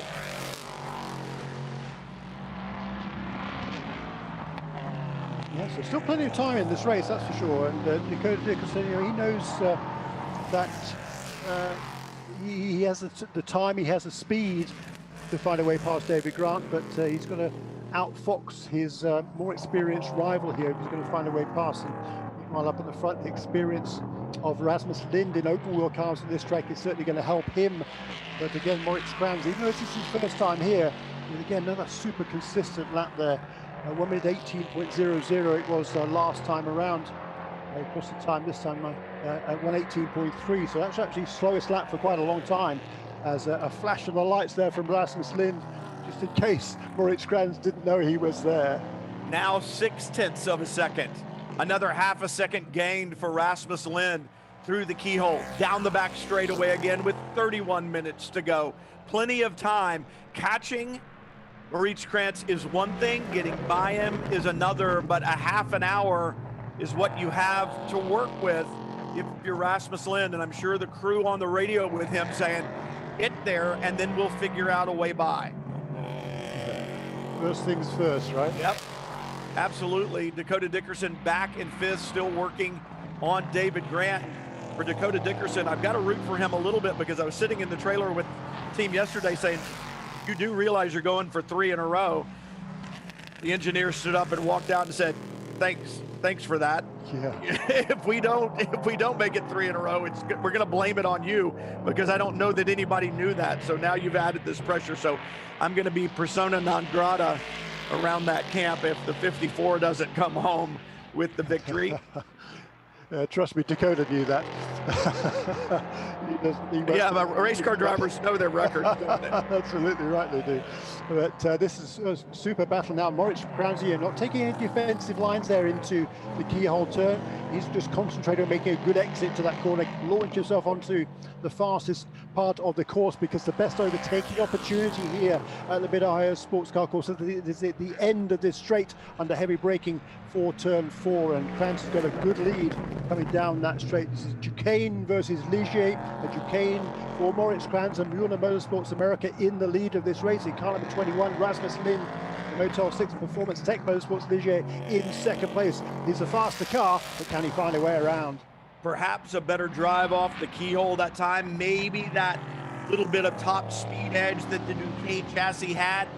But for Rasmus Lind, not able to close up in the braking zone there in turn 4. Really seems to be good in the mechanical grip sections. We said that earlier, and he'll close up in the braking zone here into the carousel. But you cannot get a pass done there, at least cleanly. And Kranz just a little bit loose coming off the corner as he exited the carousel. What can Rasmus Lind do at the exit of turn 1? Will he get a good drive? And a problem, I believe that's the 74. Courtney Crone, that's in a bad place. That's up and over the hill in turn 9. It's blind. And the question is, can she get past? No. Oh, and that's exactly what I was going to say. This is, I tell you what this is good news for is Dakota. That it will, as they're going to have to get the cars slowed down. Courtney Crone, that off-track excursion there at the exit of 9, and I talked about what a great job the crews had done, and they had gotten that smooth at the exit. But there is still that little undulation because the earth falls away out towards the tire wall, and these cars have such low ride height. Really, the better decision would have been drive down the edge of the racetrack to get back on, but Courtney Crone now stranded there, and full course caution is out, Jeremy. Yeah, that's a scary place to be sitting because it's a blind corner there. You can't see that there is a car spun at the exit. She just tried to carry a bit too much speed into the corner, didn't let the car run wide enough, and kind of pinched it down a little bit. The back end got away from her, and she goes spinning across that exit curb. And that's a shame for Courtney. She was doing a nice job there, holding down the 9th position. She was a lap down to the leaders, but now she's going to fall farther back down the order. But what was interesting to me just before this caution came out, I talked about the consistency of Moritz Kranz at the front, turning laps pretty much identically around about 1 minute 18 seconds in 4 or 5 in a row. And then when Rasmus Lind got onto his tail, all of a sudden it dropped to 18.3, 18.5, 18.5. So lost about a half a second there looking in his mirrors, I think, rather than looking out front.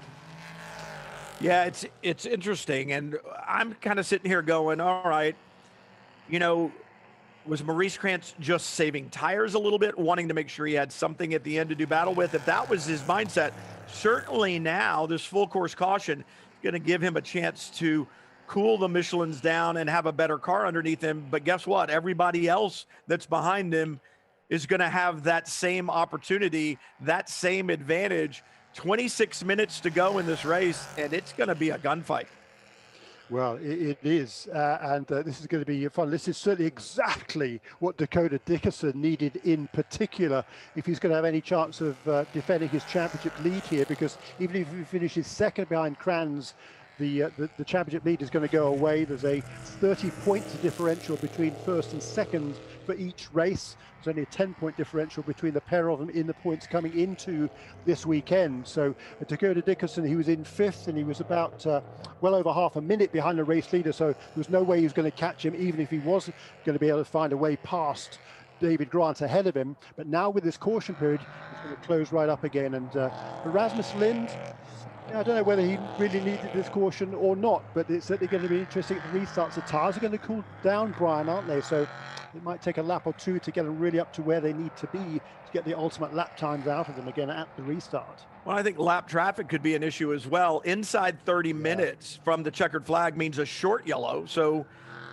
the way I understand it, Jeremy, we shouldn't see a wave by or anything like that. So the order should be the order, I believe, and that means that there could be some lap traffic in the way if you're trying to move to the front. You will have a better car underneath you, or you should, because again, the Michelin tires are going to have a chance to calm down, but this is going to be a cage match on a 2.2 mile piece of asphalt here in these last 20 minutes or so for the victory here at Mid-Ohio. Yeah, stand back. This is going to be fun because exactly. we got a bunch of really quick drivers here. Moritz Kranz will lead in car number 21. Rasmus Lind, the youngster from Sweden, in car number 6, who is super fast right behind him. His best lap of the race, 6/10 quicker than Moritz Kranz is in the lead. Trent Hinman, well, we know how good he is. It was interesting. He was very fast when he came out of the pits, but wasn't able to keep that pace. He was actually dropping back in third position.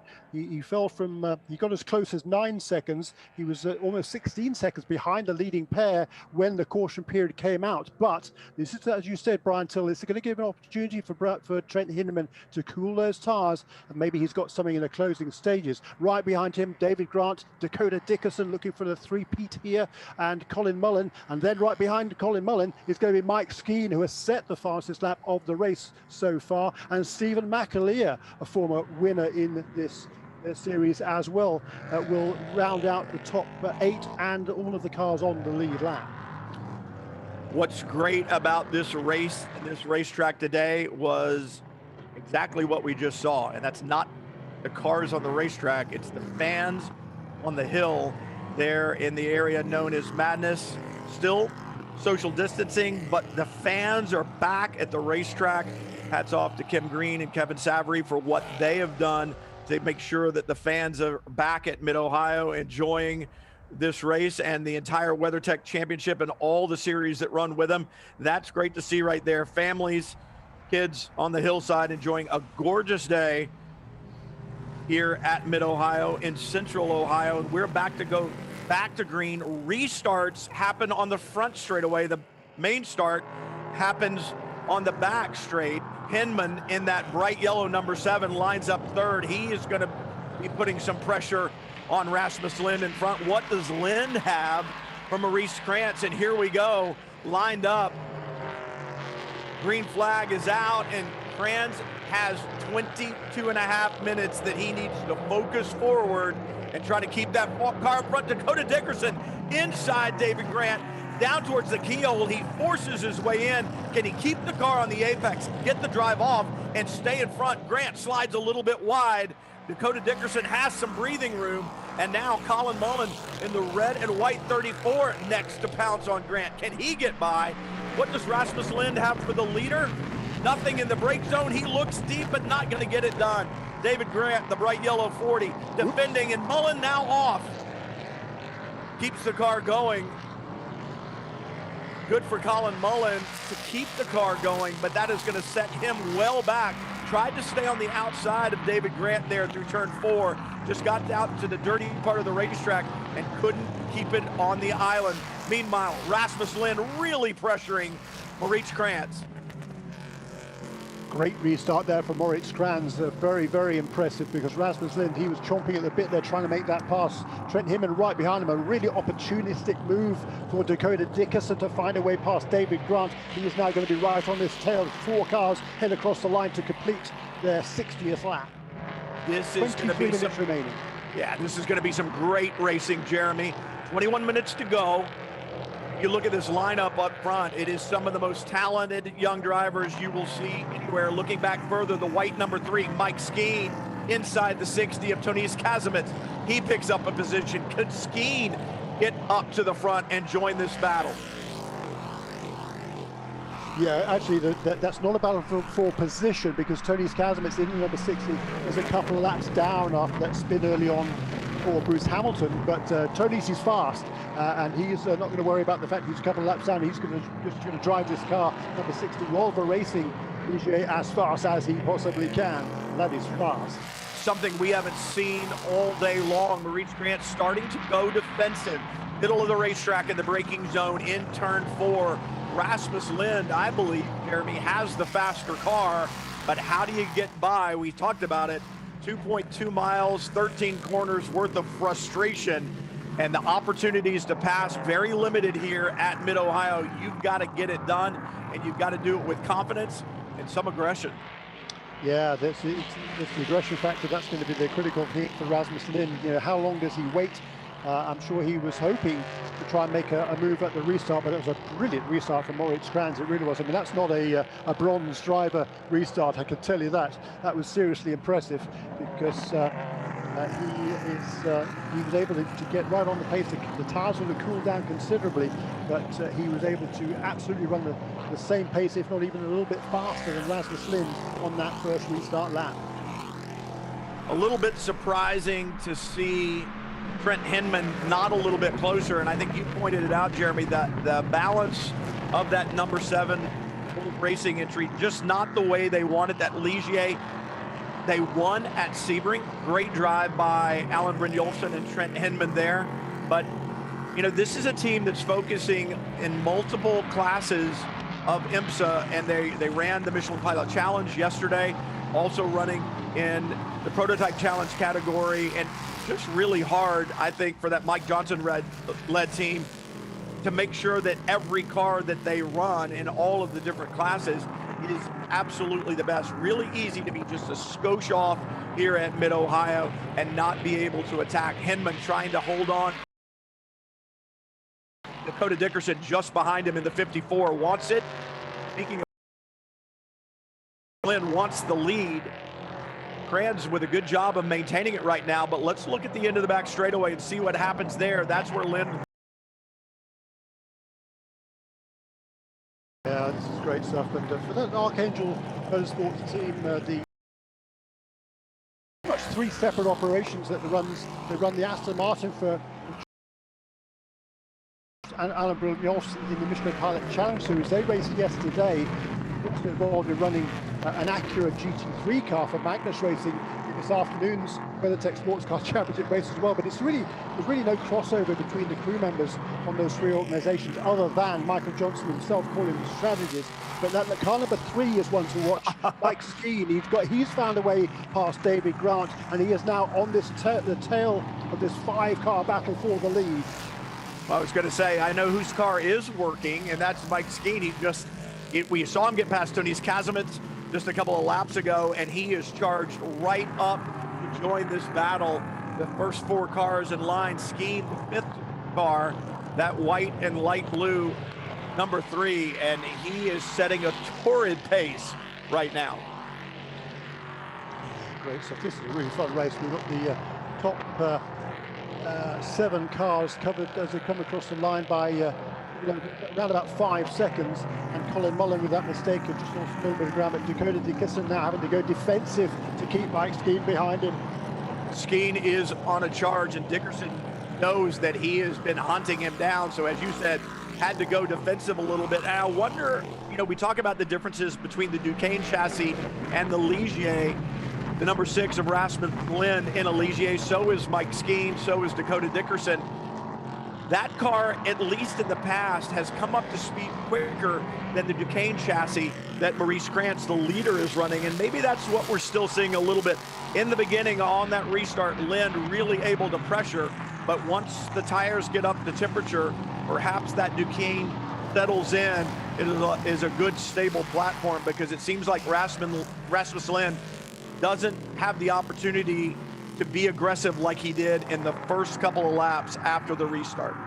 Yeah, it's interesting that, isn't it? Because the previous generation, the first generation of LMP3 cars, the Norma, as it was known now, which is now the Duqueine, same organisation, Norma Duqueine, that car was definitely had an edge on most tracks over the Ligier. But here at Mid-Ohio, the Ligier has always been strong. The second generation of cars, the Ligier maybe on most tracks so far, going to be the 3, seems to be really, really good. But here at Mid-Ohio, the Duqueine is clearly working very well indeed, because Moritz Kranz is running out front here. He's not being super defensive at the moment. They're both turning really good lap times. They're able to edge clear just a little bit of Trent Hinman, also in a Ligier, Dakota Dickerson in a Ligier, Mike Skeen in a Ligier, all in a train there. Kranz defensive that time, because Rasmus Lind got a great drive and a little bit of draft, I believe, down the back straightaway. Kranz parked that number 21 in the middle of the racetrack in the braking zone, and I think Lynn thought about going around the outside, just did not have enough momentum to get there. That pass can be done, but it's a pretty low percentage move to go around the outside there at 4. If you can hold your position, you've got the inside for 5, but that's a big if. Lynn now pressure through the carousel. Good drive off for Kranz.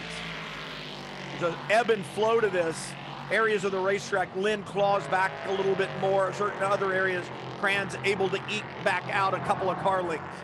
This is a really fun battle, isn't it? Really good stuff with 14 and a half minutes remaining in this race. So that's going to be another 10 laps or thereabouts. So Mike Skeen still trying to find a way past Dakota Dickerson. Oh, I think he just did. Oh, maybe he did. Slight slip there for Dakota. Dickerson just a little bit wide at the apex. That left just enough room for Mike Skeen. And I've said it before, it takes 2 to get it done. And 2 of the best young drivers in the business right here. A lot of respect between the 2 of them. Running wheel to wheel through multiple corners. No contact. Thing is all about. Brilliant stuff. Really, really good. And just looking at his best lap of the race, a 17.9. The fastest won by Mike Skeen, who is now up into that 4th position.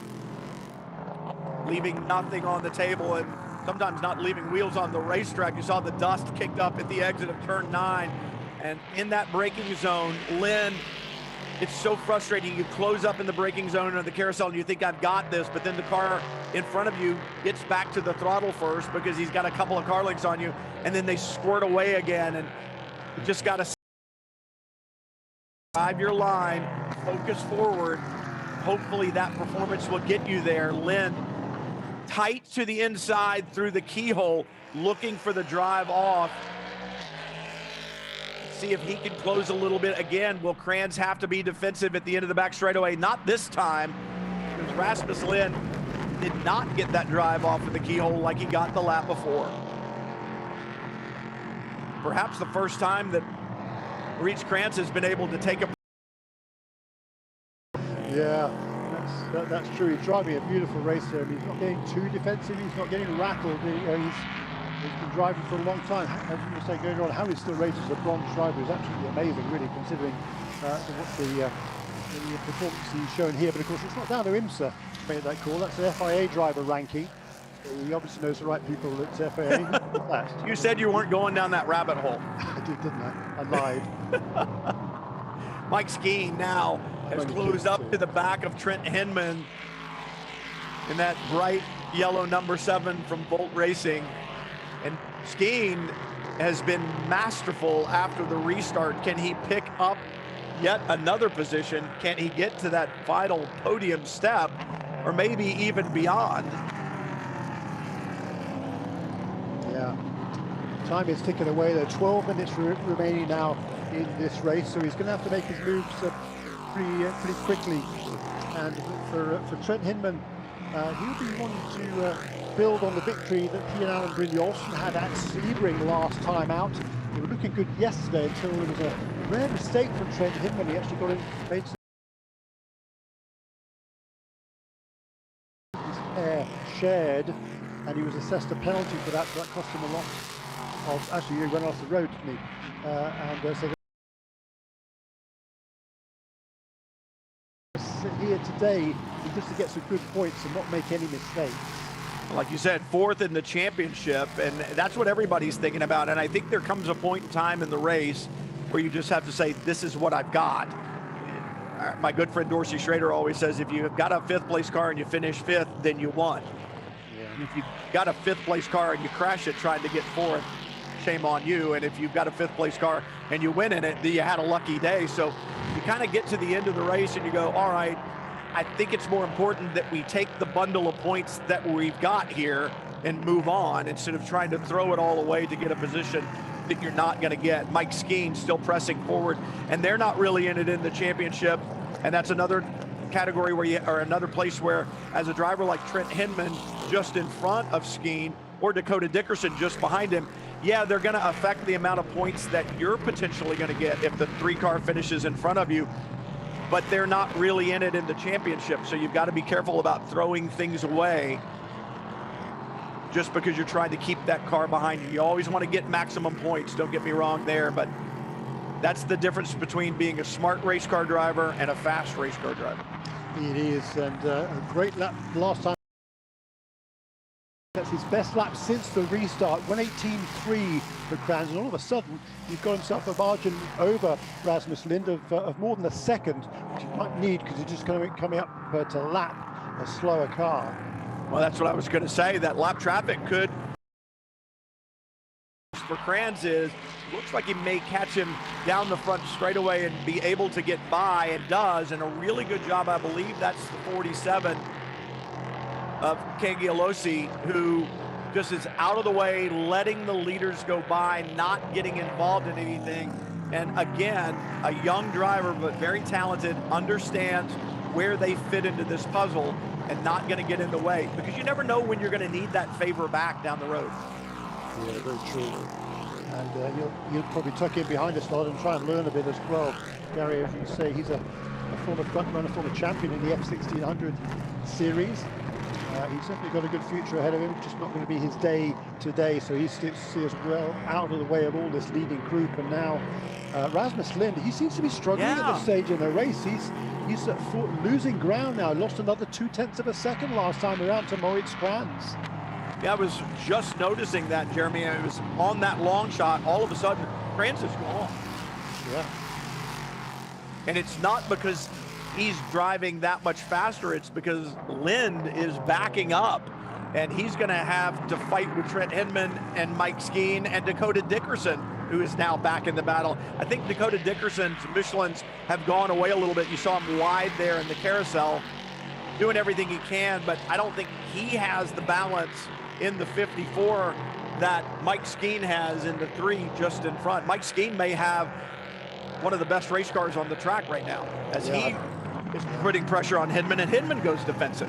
Yeah, he does, doesn't he? He realizes that he's running wide a little bit there. It's going to give Skeen an opportunity to try and get alongside. It's going to be a tight battle at the end of the straight.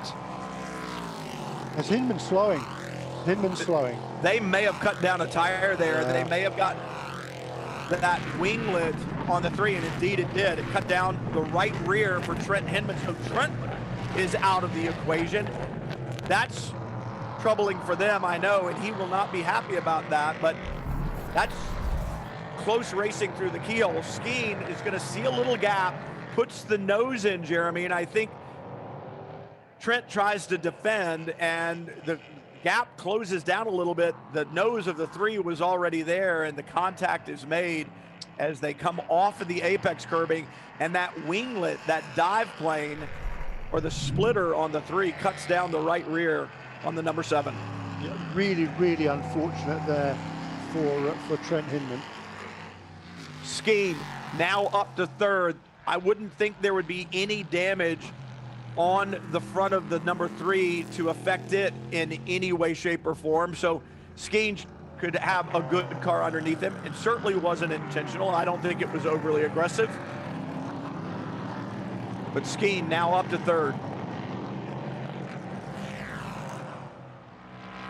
6.5 minutes to go from Mid-Ohio, round 3 of the 2021 IMSA Prototype Challenge Championship, as the number 7, piloted by Trent Hinman, had such a good run going, and then that little bit of contact cuts down that right rear Michelin. He has to come to pit lane to get that change. Meanwhile, Moritz Kranz, where he has been all race long, out in front with 2.2 seconds in hand over Rasmus Lind. Lind now falling into the clutches of Mike Skeen, and the leader Kranz having to deal with the lap traffic through Thunder Valley and up into the carousel. So a really good stint in that Junior 3 racing machine. Car number 3 by Terry Olsen, a long-time Radical racer, and now his driver coach Mike Skeen up into 3rd position and looking to get 2nd. He's got that podium position already. They put a lap there on Danny Koch, car number 61. That's the Conquest Racing machine, running 2nd in the P32 category behind number 24 of Francesco Melandri and Lance Wilson.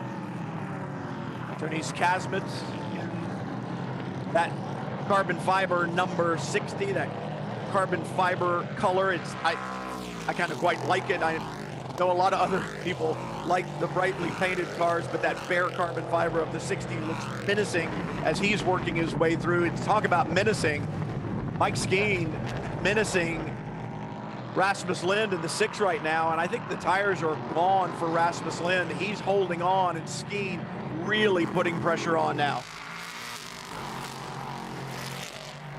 Dakota Dickerson hanging in there. The balance is good for Mike Skeen. He's going to get a run up and over 9. This is a difficult place to get anything done at all. And Rasmus Lind, the handling is going away. No. Something's up with that car. Yeah, he's got a puncture as well. All of a sudden, I saw a puff of smoke from that car as it crested a rise in turn 6. I think Lind has a puncture. I think the tire may have been going down for the last lap or two. That's what we saw, Jeremy. Yeah. And Lind now on pit road. 2nd place gone for him. Mike Skeen elevated up. Dickerson to 3rd. David Grant to 4th. And Stephen McAleer in 5th. Boy, bad luck for 2 of the contenders there. First of all, number 7, then number 6, the Moto 6 car of Rasmus Lind. He's onto the pit lane and he's going to fall to the back of the pack. That's really up. Was that in? Yeah. Are they changing the time? I don't know. I think something was amiss. I don't know if the tire went down or perhaps a suspension issue. It's the left rear. He stays to the inside. You see some smoke there. I think it's perhaps a broken suspension component on the left side. Hard to tell. You can't really see it, but you can tell the handle goes away quickly. Dickerson gets caught up behind him, but Rasmus Lind does a fantastic job of holding on to that car, keeping it in one piece, and getting it to pit lane as he was swarmed by those competitors behind him. I think it's more than a tire. I think it may be a suspension issue. Yeah, or something mechanical, that's for sure. And that's a great shame for that team. They had a brilliant 2nd place run at Sebring, looking good here. He was kind of biding his time, the youngster Rasmus Lind. I think he had a faster car. He just looked for the opportunity, but I think there was something going wrong with that car for the last half a dozen laps. I agree. So. And such a shame for him. And you talk about the great drive. Dan Goldberg, who started that car, what a great drive for him as well. He was 3rd in the Drivers' Championship last year, only 2 points behind 2nd, and he has come a long way as a race car driver, and he put in a great performance here this weekend. And that's just the ups and downs of motorsports. It's not over till it's over, and with just about 3 minutes to go in the race here at Mid-Ohio, it is day done for the 6. Behind the wall they go, so something mechanical. Krantz out in front, 3 seconds in hand over Mike Skeen, then Dakota Dickerson, David Grant, Stephen McAleer.